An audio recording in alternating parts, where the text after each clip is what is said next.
এত সাজুকুজু করে কোথায় চললাম এত রাতে, জানতে হলে পুরো ব্লগটাতে চোখ রাখো। Hello, good evening. আবার একটা নতুন ব্লগ নিয়ে চলে এলাম। তো আজকে হলো বুধবার আর এখন বাজে রাত 8:30। তো আমাদের পাশেই একটা আছে বিয়ে বাড়ি, তো একটু যাব, একটু তৈরি হচ্ছি। আর মনার কিন্তু আবার জ্বর শুরু হয়ে গেছে, বাবুর জ্বরটা ঠিক হয়ে গেছে, ও সুস্থ, ওর কালকে লাস্ট এক্সাম আছে ড্রয়িং। আর মেয়ের একটু শরীর খারাপ, দুদিন ধরে একটু জ্বর চলছে। তো আমি তখনই ভাবলাম যেহেতু ছেলের হয়েছে এবার মেয়ের তো হবেই, তো যাই হোক ও ওষুধ খাচ্ছে, এখন একটু সুস্থ আছে। এই যে দাদা ড্রয়িং করছে, তো রেডি হচ্ছি, তো সাথে থাকো, দেখতে থাকো। তো একদম কিছু খেতে পারছে না জানি। আর বিয়ে বাড়ি মানে অবশ্যই শাড়ি, শাড়ি ছাড়া বিয়ে বাড়িতে কিন্তু ভালো লাগে না।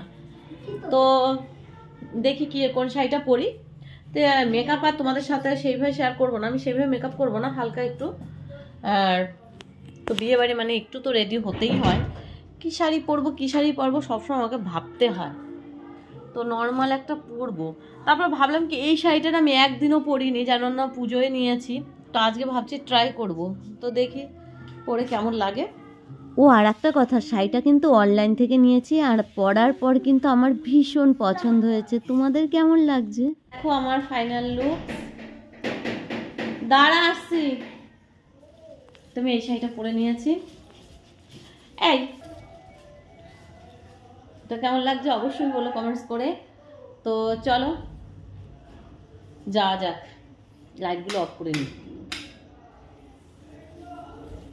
নর্মাল একটা কানের পরেছি ব্যাস, হাতের।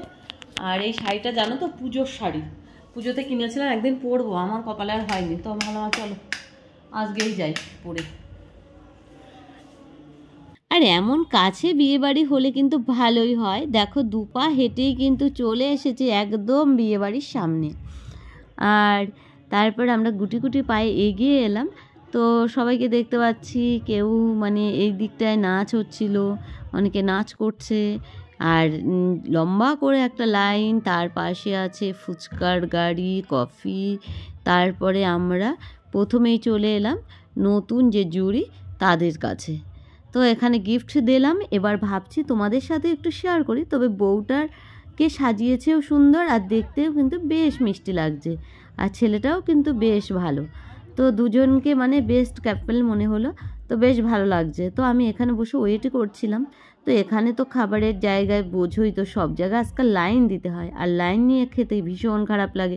প্রথমে একটা ভাইকে বললাম যে আমরা বসবো, তারপরে দেখি আবার অন্য কেউ বসে গেছে, আমি দাঁড়িয়েছিলাম না। পরে আবার আমাদের পাড়ার দুজন বসেছিল, তাদের বললাম আমরা বসবো। তারপরে তারা ওঠার আগেই চলে এসেছিলাম, তো বললো ঠিক আছে বসে পড়ো। তারপর বসে আছি, খাবারের জন্য ওয়েট করছি, তো খেতে দিচ্ছে, তো খেয়েও নিচ্ছি। তো এখন লাস্টে আছি ফ্রাইড রাইস চিকেন, তারপরে চাটনি পাঁপড় খেয়ে, চাটনিটা বেশ ভালোই লাগলো। তারপরে দেখো চলে এলাম বাড়িতে আইসক্রিম হাতে নিয়ে, যেহেতু একদম পাশেই। দেখো বাড়ি এসে এখন আইসক্রিম খাচ্ছি। শীতে বেশি গরম বলে আইসক্রিমটা ভালো লাগে, কিন্তু ঠিক আছে যেটা যেটা খাচ্ছি, কামড়াতে পারছি। দেখাচ্ছি দাঁড়ো, আমাদের বাড়ির সামনে দিয়ে সব যাচ্ছে, বিয়ে বাড়ি যাচ্ছে। এরকম বিয়ে